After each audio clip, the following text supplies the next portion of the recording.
Assalamualaikum warahmatullahi wabarakatuh. Halo semuanya, bagaimana kabarnya? Semoga semuanya tetap sehat dimanapun dan kapanpun kalian berada. Oke, pada video kali ini saya akan membahas tentang tugas 2, materi dan perubahan yang telah kalian kerjakan beberapa waktu yang lalu. Berikut pembahasannya, kita langsung masuk ke soal yang pertama.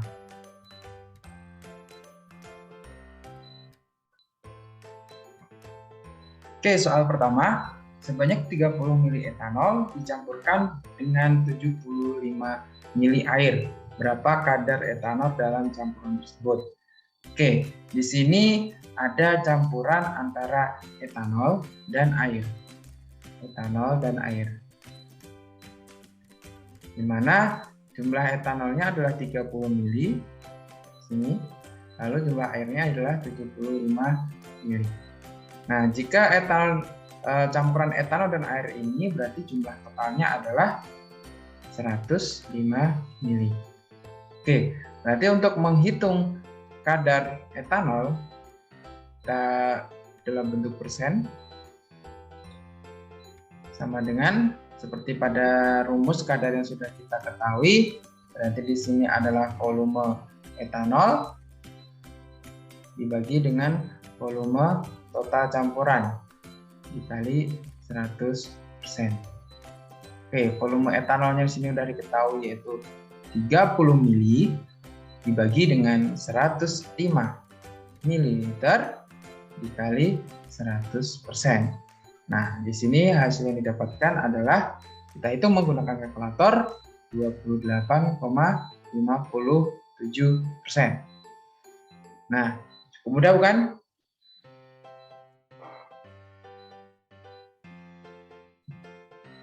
Oke, kita masuk ke soal nomor 2. Sebanyak 40 gram NaCl dilarutkan dalam 125 mili air. Jika diketahui massa jenis air adalah 0,980 kg per desimeter kubik, berapakah persen massa NaCl dalam campuran tersebut? Oke, di sini diketahui ada NaCl sebanyak 40 gram. Nah, NaCl 40 gram ini dia dilarutkan ke dalam di sini ada air berarti sebanyak 125 mili air dimasukkan ke dalam sini. Nah, yang ditanyakan adalah berapa persen kadar si NaCl dalam campuran NaCl dan air itu atau larutan NaCl. Nah, kita ketahui untuk menghitung kadar persen NaCl adalah sama dengan bagian dari si NaCl dibagi dengan bagian campuran dikali 100%. Nah, di sini diketahui untuk NaCl-nya adalah 40 gram, sedangkan untuk airnya adalah 125 mili. Nah, NaCl-nya dalam bentuk massa, sedangkan airnya dalam bentuk volume. Ya, jadi di sini adalah dua bagian yang berbeda. Nah, untuk mengetahui persen massa, berarti kita harus merubah si volume air ini menjadi massa dengan bantuan ini, bantuan massa jenis di airnya, ya. Karena yang ditanyakan adalah persen massa, berarti kita merubah volume air menjadi massa air. Untuk merubah volume air menjadi massa air, berarti kita menggunakan massa jenis dengan rumus massa air sama dengan volume air dikali berat jenis air atau massa jenis air. Nah, di sini volume airnya adalah 125 ml dikali untuk massa jenis airnya adalah 0,980 kg per desimeter kubik. Nah, angka ini harus kita rubah dulu menjadi satuan yang ada mililiternya atau sentimeter kubik, ya. Di sini kita ketahui bahwa kilogram per desimeter kubik menjadi berapa gram per sentimeter kubik, ya. Kilogram ke gram berarti harus dikali 1000, ya kan? Lalu desimeter kubik ke sentimeter kubik juga dikali 1000. Maka untuk merubah kilogram per gram sentimeter kubik itu sama dengan hanya dikali 1. Nah, berarti di sini massa jenis airnya adalah 0,980 gram per cm kubik atau per mili. Cm kubik kan sama dengan mililiter. Berarti di sini kita kalikan ya. Kita kalikan 125 dikali 0,980 gram per cm kubik didapatkan 122,5 gram.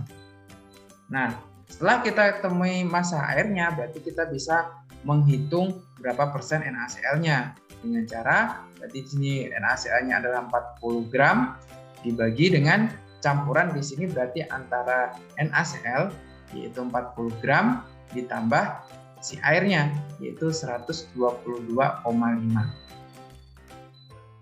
Oke, dikali 100%.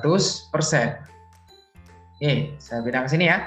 Jadi 40 gram dibagi dengan 162,5 gram dikali 100%.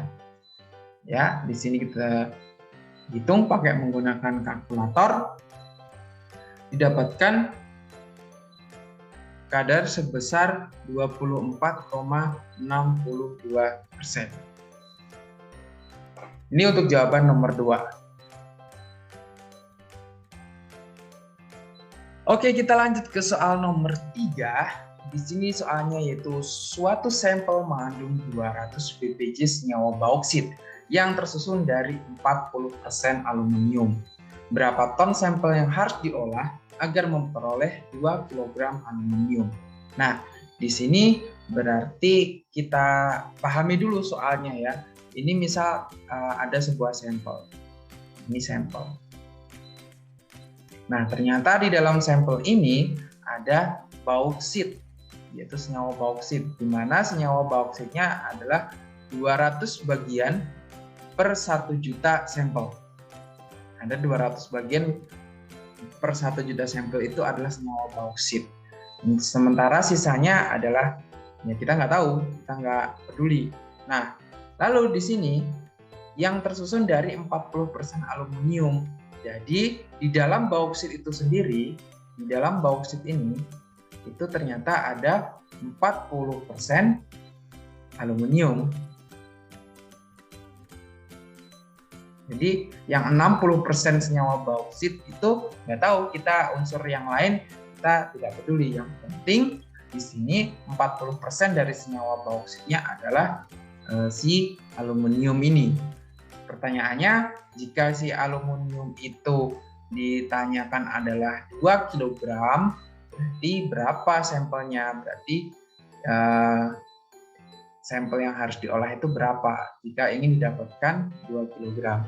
Nah, untuk soal seperti ini, kita harus mengetahui dulu berapa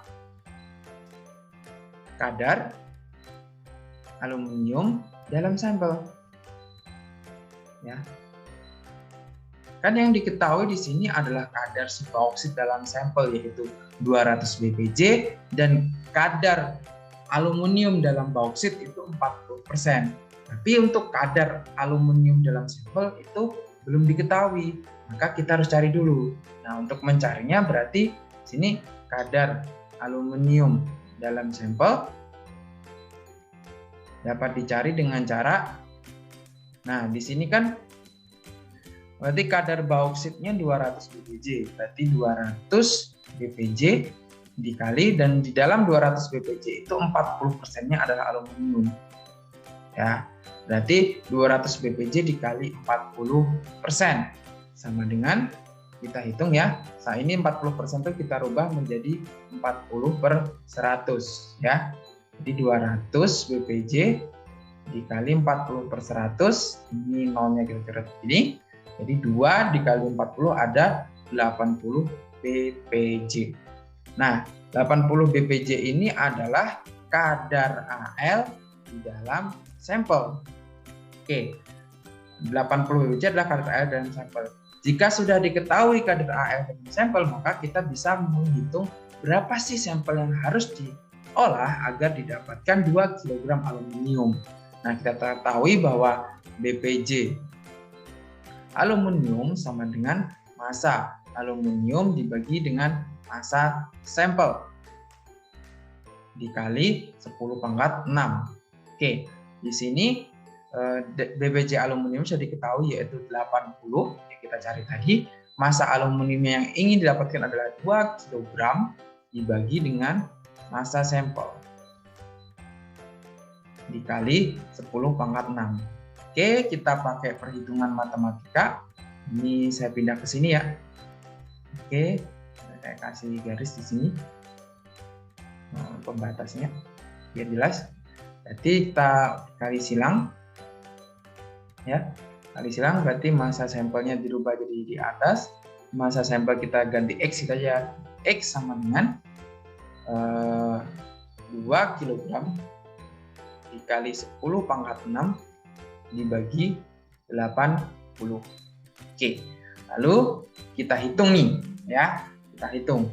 Berarti ada 2 juta dibagi 80 ya. Ini kita coret, ini tinggal pangkat 5. 2 dibagi 8 itu adalah 0,25. Berarti ada 0,25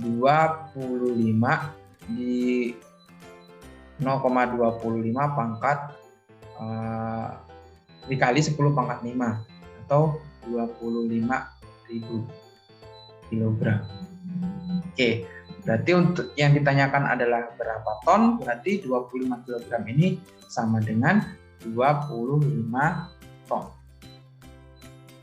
Jadi untuk mendapatkan 2 kg aluminium, sampel yang harus dicari adalah 25. Next, selanjutnya ke soal nomor 4. Oke, soal nomor 4 di sini menurut BPPTK Yogyakarta, endapan material awan panas Gunung Merapi yang memiliki suhu 200 derajat Celcius mengandung gas karbon monoksida atau CO dengan kadar mencapai 170 ppm. Gas ini terdapat pada kedalaman 20 sampai 50 cm sehingga tidak berbahaya. Untuk 100 meter kubik material, berapa jumlah gas CO yang ada di dalamnya? Maka di sini kita harus pahami soalnya baik-baik. Di sini berbagai macam angka ada 200 derajat Celcius, ada 170 ppm, ada kedalaman 20 sampai 50 cm, ada 100 meter kubik. Jadi saya lihat ada beberapa yang dari kalian itu yang kebingungan ya. Ini suhunya dipakai apa, Pak? Ini kedalamannya dipakai apa, Pak? Gitu. Maka di sini kita harus baca baik-baik. Yang diinginkan soal ini apa? Soalnya adalah berapakah jumlah gas CO yang ada di dalamnya. Oke, untuk kan kita ketahui di sini kadar CO dalam material awan panas itu adalah 170 ppm. Oke. Nah, untuk 100 meter kubik material, berapakah jumlah gas CO yang ada di dalamnya? Apakah suhu ini mempengaruhi untuk penghitungan kadar? Saya rasa tidak, ya. Karena di sini tidak jelaskan pengaruh suhu terhadap kadar dari CO. Dan apakah kedalaman ini mempengaruhi? Saya rasa tidak juga, karena kedalaman ini juga tidak dijelaskan bagaimanakah pengaruhnya. Di sini hanya dikatakan dia tidak berbahaya. Sifat gas CO-nya tidak berbahaya karena pada kedalaman ini tidak mempengaruhi terhadap berapa jumlah gas CO-nya. Tidak dijelaskan seperti itu. Maka di sini ini juga tidak berpengaruh. Maka di sini yang berpengaruh hanya sini. Untuk total materialnya ada 100 meter kubik. 100 meter kubik. Nah, berapa jumlah gas CO yang ada di dalamnya? Yang ditanyakan adalah jumlah gas CO. Kita ketahui untuk rumus kadar CO, di sini ada ppm ya. Dalam ppm berarti bagian dari CO, jumlah bagian CO dibagi dengan, karena CO di dalam material disebut berarti bagian material total ya, dikali 10 pangkat 6. Nah, karena ppm dia. Di sini kita katakan ada 170 ppm. Lalu di sini ada berapa jumlah bagiannya, ini yang kita carikan, kita simbolkan misal dengan X itulah ya. Lalu materialnya di sini kita lihat ada 100 meter kubik dikali 10 pangkat 6. Oke, berarti di sini kita pakai perkalian matematika biasa ya, kita kali silang, berarti nilai X sama dengan 170 dikali 100 meter kubik dibagi dengan 10 pangkat 6. Ya, di sini kita hitung pakai kalkulator. 10 pangkat 6 ini berarti tinggal 10 pangkat 4. 4 di sini juga 10 pangkat 3. Berarti di sini ketemu 17 kali 10 pangkat min 3 meter kubik ya. Atau kalau dijadiin liter ini berarti dikali 1000 ya, kalau meter kubik ke liter ada 17 liter. Nah, jawabannya bisa 1,7 kali 10 pangkat min 2 meter kubik atau 17 liter atau 17 kali 10 pangkat min 3 meter kubik ya. Yang penting ini kan sebenarnya sama kan, mereka menunjukkan hal yang sama, hanya ini beda satuan dan itu tidak apa-apa. Itu ya, itu untuk nomor 4. Oke, kita masuk ke soal terakhir. Suatu sistem karbon digunakan untuk mengambil kembali zat kimia heksana dalam udara buangan di industri. Diketahui udara buangan yang melewati sistem tersebut adalah 500 meter kubik per menit dan mengandung 1000 ppm heksana. Jika 95% dari heksana tersebut dapat terserap, hitung jumlah gas heksana yang dapat dibuat kembali dalam 1 bulan atau 30 hari. Oke, maka di sini kita ketahui ada suatu sistem karbon yang digunakan untuk mengambil zat kimia heksana dalam udara. Jadi heksana ini ada di dalam zat buangan, ada gas buangan di industri, dan heksana ini ingin diambil kembali, ya, ingin diambil kembali. Nah, kadar heksana itu dalam buangan industri itu ada 1000 ppm, ya. Berarti di sini diketahui jumlah udara itu adalah 500 meter kubik per menit. Oke, lalu ada kadar heksan adalah 1000 ppm. Lalu jika 95% dari heksana, jadi 95% itu dapat terserap. Heksana terserap oleh sistem yaitu 95%. Yang ditanyakan adalah jumlah heksana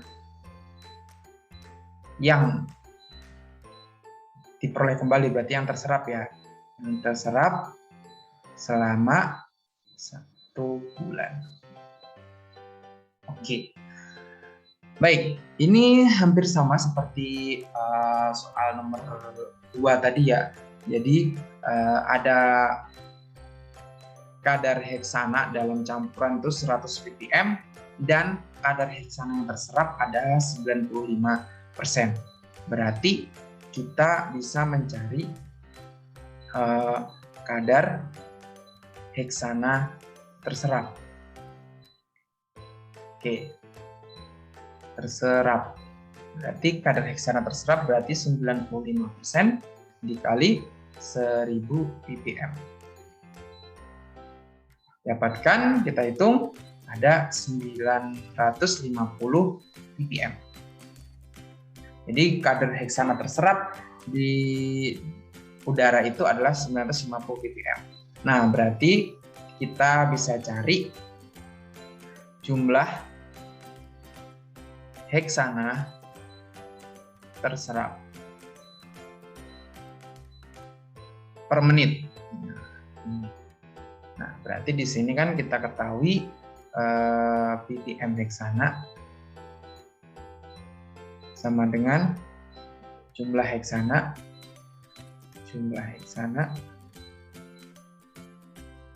dibagi dengan jumlah udara dikali 10 pangkat 6.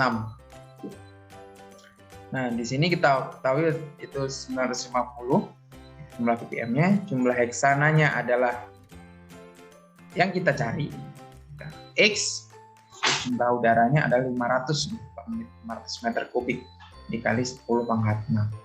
Oke, berarti di sini nilai X-nya, jumlah heksana per menitnya adalah 950 dikali 500 meter kubik dibagi dengan 10 pangkat 6. Kita hitung menggunakan kalkulator. Hasilnya 0,475 meter kubik.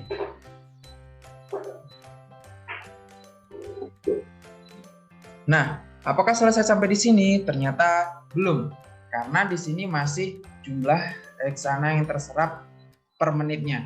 Sementara yang diinginkan adalah jumlah heksana yang terserap dalam 1 bulan atau 30 hari. Berarti kita harus mengkonversikan jumlah per menitnya itu menjadi jumlah dalam 1 bulan. Oke. Di sini kita ada di sini ya. Ini udah. Kita hitung di sini. Kita hapus dulu.